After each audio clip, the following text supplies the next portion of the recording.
Previously, on la minute des geeks. Objection! Parce qu'en fait, Urde, Skuld et Belldandy d'Amay Goddess, en fait, elles habitent au pôle Nord avec le Père Noël. Et elles fabriquent des jouets avec les elfes, et en fait, elles prennent des petits morceaux d'écorce d'arbres rigolos, et elles en font des hommes avec. Et ceux qui sont petits, ils ont été faits avec des acacias. Objection! Les dieux eurent de nombreux rejetons avec les géants, et l'un d'entre eux est le demi-frère d'Odin, Loki. Accepté parmi les dieux, mais incarnant le chaos à l'image des géants dont il est issu, Loki va passer son temps à foutre le bordel. Par exemple, il va orchestrer la mort de Balder, un des fils d'Odin que tout le monde adorait, ce qui avait le chic d'énerver Loki. Les dieux finissent par enchaîner Loki au fond d'une grotte, mais la mort de Balder marque le début de la fin.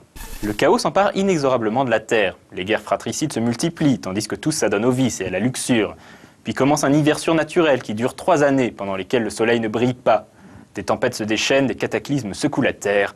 L'heure du crépuscule des dieux a sonné. Libéré de sa prison, Loki mène l'armée des géants contre Asgard, accompagné des légions mort-vivantes de sa fille, la déesse des enfers, Hel. De leur côté, Aesir et Vanir joignent leurs forces pour combattre les forces du chaos. Tous s'avancent vers la plaine de Vigrid pour le combat final, où les deux parties vont s'auto-annihiler. Le loup Fenrir, un autre rejeton monstrueux de Loki, avale le soleil, puis Odin, avant d'être tué par Vidar. Thor terrasse le serpent et Jormungandr, qui a empoisonné l'arbre Yggdrasil, mais meurt à cause du venin de la bête. Heimdall est tué par Loki, mais parvient à lui infliger une blessure qui finira par provoquer le trépas du dieu du chaos, dernier à mourir.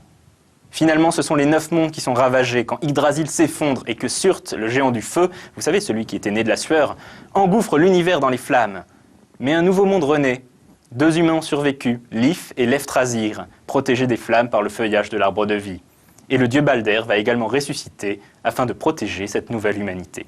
Et ainsi se termine cette 4e Minute du Geek consacrée à la mythologie nordique, qui n'aura fait bien sûr qu'effleurer le sujet, mais qui, avec un peu de chance, vous aura appris 2-3 trucs.